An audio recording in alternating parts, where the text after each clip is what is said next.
Hay preguntas que aparecen solo cuando el ruido del mundo se apaga.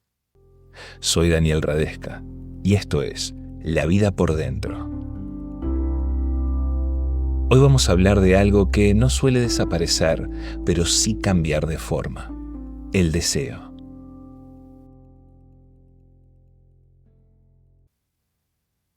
La cafetería estaba llena, eran como las 6 de la tarde y la ciudad parecía moverse a un ritmo diferente a las personas que estaban sentadas adentro.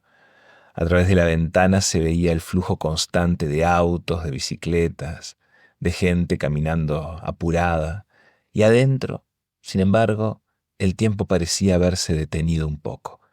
Las tazas chocaban suavemente con los platitos, se escuchaba ese sonido típico, grave, que produce la máquina de espresso cada tanto, con una sensación de pulso.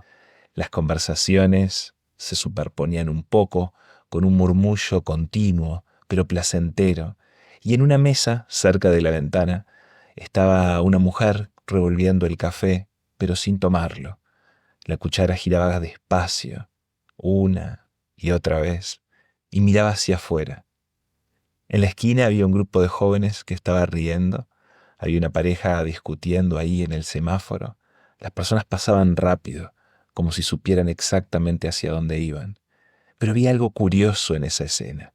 Desde mi punto de vista, me llamaba la atención que afuera todo parecía lleno de impulso, de movimiento, de dirección. Pero en esa mesa pequeña junto a la ventana aparecía otra cosa. Era más bien una pausa, como si todo afuera se moviera, pero algo adentro de ella, ya a esta altura, no se deja sorprender tan fácil.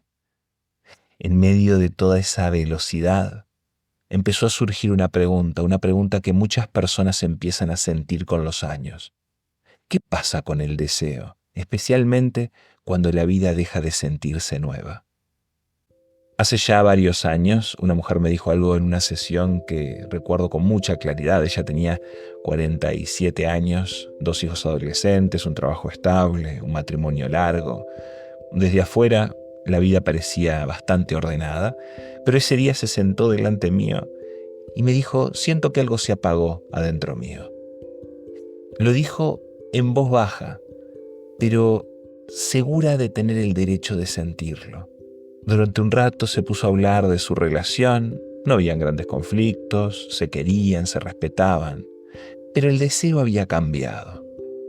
Ella me decía que antes aparecía solo, ahora tengo que ir a buscarlo. No extraño el deseo. Miren lo que dijo ella. No extraño el deseo, extraño la versión de mí que lo tenía. Extraño cuando algo me sorprendía sin que tuviera que buscarlo. Y no estaba hablando solo de lo sexual. Me contó que antes tenía ideas, proyectos, impulsos, que le gustaba escribir, que había pensado en cambiar de rumbo en alguna vez, pero que en los últimos años todo eso había quedado en pausa. No era un tema de depresión ni de tristeza, simplemente la vida había continuado, trabajo, familia, rutina. Y entonces, poco a poco, un día se fue olvidando. Y como dijo, no sé si el deseo se fue o si yo dejé de ser alguien que podía sentirlo. Muchas personas piensan que el deseo pertenece a la juventud, como si fuera una energía que tenemos que aparece con intensidad en los primeros años y después, inevitablemente, empieza a apagarse. Eso se dice mucho sobre el deseo sexual, pero también hay otros lugares donde aparece el deseo de crear, el deseo de cambiar, el deseo de empezar algo nuevo. Y con los años empieza a aparecer una pregunta que muchas veces es incómoda. ¿Dónde quedó eso? Porque tal vez la pregunta tampoco es la correcta. Tal vez no es que el deseo desaparece, tal vez hay algo más difícil de aceptar. Y no es que perdemos el deseo, es que dejamos de poder sentirlo como antes. Porque hay algo que cambia con los años y no tiene que ver con la energía, tiene que ver con la ilusión, con esa capacidad de que algo, aunque sea pequeño, nos saque quizás por un ratito de aquello que es conocido. Hay algo sobre el deseo que casi nunca nadie dice en voz alta, es que con los años no es el deseo lo que va disminuyendo, es la capacidad de vivirlo sin saber demasiado. El tema es que el deseo joven Es impulsivo, es intenso, pero es ingenuo. No necesita explicación. Aparece, empuja e impone. Nada más. Pero con el tiempo empieza a ocurrir algo que es inevitable. Empezamos a conocer, a reconocer patrones, a anticipar finales, a entender cómo funcionan las cosas, y eso es lo que va cambiando la experiencia. Y no es porque el deseo desaparezca, sino porque ya no puede sostenerse sobre el mismo misterio. El deseo joven, en aquellos momentos, no sabe, desconoce, por eso es que avanza. Ahora el deseo adulto sabe, y a veces saber demasiado enfría. Y es que no se trata que falte energía, es que ya no todo puede sentirse como la primera vez. Entonces empieza a aparecer confusión y creemos que es ahí donde el deseo se apagó. Pero en realidad lo que se apagó fue la posibilidad de autoengañarnos. Y tal vez por eso el deseo adulto ya no aparece solo, necesita algo distinto. Y no se trata de más intensidad, sino de pequeñas interrupciones en lo predecible. El filósofo estoico Séneca escribió muchas veces sobre el paso del tiempo, sobre cómo cambian las fuerzas que nos mueven a lo largo de la vida. Y en una de sus cartas a Lucilio decía algo que resulta sorprendentemente actual, y es que gran parte de la vida humana se desperdicia no porque nos falte energía, sino porque no sabemos dirigirla. Cuando somos jóvenes, decía, deseamos muchas cosas al mismo tiempo. Ambicionamos, perseguimos, nos dispersamos.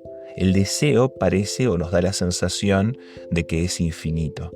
Pero con los años ocurre algo que los estoicos consideraban valioso. Es que la experiencia empieza a separar lo urgente de lo importante. Y en ese proceso, el deseo también se vuelve más claro, más consciente. Séneca pensaba que la madurez no consistía en extinguir el deseo, sino en aprender a reconocer cuáles deseos merecen realmente nuestra vida. Y quizás por eso, con el paso de los años, el deseo ya no aparece como una tormenta, a veces aparece como una elección tranquila, una fuerza menos ruidosa, pero mucho más deliberada, mucho más intencional. Y quizás esa claridad también abre otra posibilidad. No solo elegir qué deseamos, sino cómo volvemos a encontrarnos con eso que nos mueve. Hay algo que pasa con las fiestas cuando somos chicos, y es que cuando somos chicos las fiestas tienen algo mágico. No sabemos exactamente qué va a pasar, pero todo parece importante.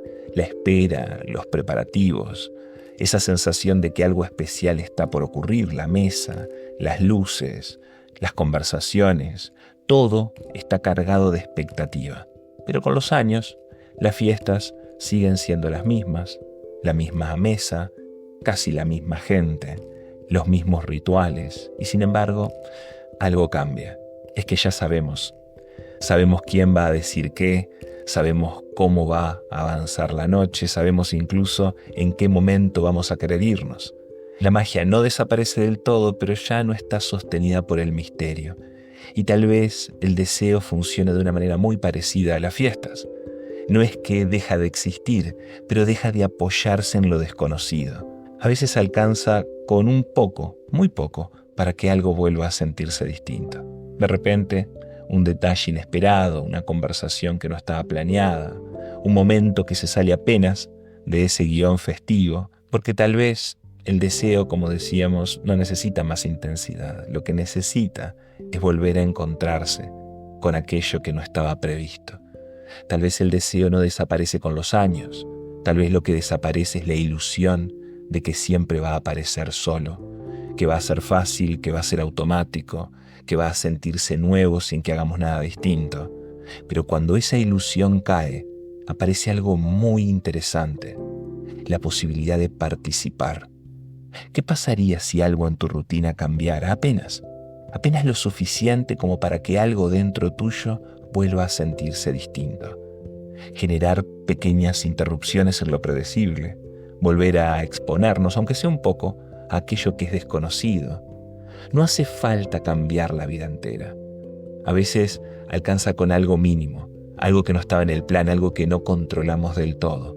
algo que por un instante nos saque del piloto automático, porque quizás el deseo no vuelve cuando lo buscamos directamente, vuelve cuando algo nos sorprende, cuando algo nos mueve, aunque sea apenas, cuando algo, por pequeño que sea, rompe la continuidad de lo conocido, y en ese pequeño quiebre, a veces, algo vuelve a encenderse. Soy el doctor Daniel Radesca, y esto es La vida por dentro.